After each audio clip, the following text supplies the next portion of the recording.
কলিয়াবৰত 16 প্ৰহৰ তাৰকব্ৰহ্ম শ্ৰী শ্ৰী হৰিনাম সংকীৰ্তন মহোৎসৱ। নিৰ্বাচনৰ ভোটদানৰ পাছতে কলিয়াবৰৰ কুহিমাৰীত গুঞ্জৰিত হল হৰিনাম। কুহিমাৰী অঞ্চলৰ কেইবাখনো গাঁৱৰ ৰাইজ মিলি উদযাপন কৰে 16 প্ৰহৰ অখণ্ড হৰিনাম কীৰ্তন।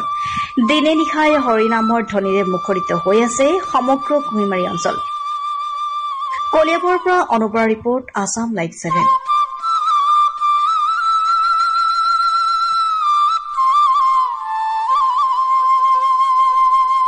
আপুনি আপোনাৰ সন্তানৰ নামভৰ্তি কৰিলেনে? অপেক্ষা কিহৰ? স্বৰ্ণোজ্জ্বল গৌৰৱময়ী ইতিহাসেৰে কঠোৰ সাধনাৰ অবিচলিত পথেৰে দশকজুৰি মানৱ সম্পদ গঢ়াৰ শুভ্ৰ ধ্বজা বহনকাৰী ঐতিহ্যমণ্ডিত আমগুৰি মহাবিদ্যালয় আপোনাৰ সন্তানৰ বাবে হ'ব পাৰে উন্নত শিক্ষা প্ৰদানেৰে উজ্জ্বল ভৱিষ্যত উপহাৰ দিয়া এখন পলসুৱা উপত্যকা।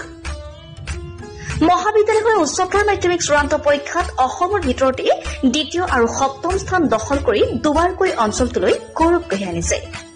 1967 চনতে প্ৰতিষ্ঠা লাভ কৰা মহাবিদ্যালয়খনে পঢ়া-শুনাৰ ক্ষেত্ৰত কিছু পৰিমাণে দুৰ্বল ছাত্ৰ-ছাত্ৰীৰ বাবে বিশেষ শ্ৰেণীৰ ব্যৱস্থা তথা বৃত্তিমুখী পাঠ্যক্ৰমৰ অন্তৰ্ভুক্তি মহাবিদ্যালয়খনৰ ইতিবাচক দিশ। নাকৰ দ্বাৰা এ গ্ৰেড লাভ কৰা আমগুৰি মহাবিদ্যালয়ত আপোনাৰ সন্তানটিক নামভৰ্তি কৰাই আপুনি সফলতাৰ অংশীদাৰ হোৱাৰ সুযোগ লাভ কৰিব পাৰে।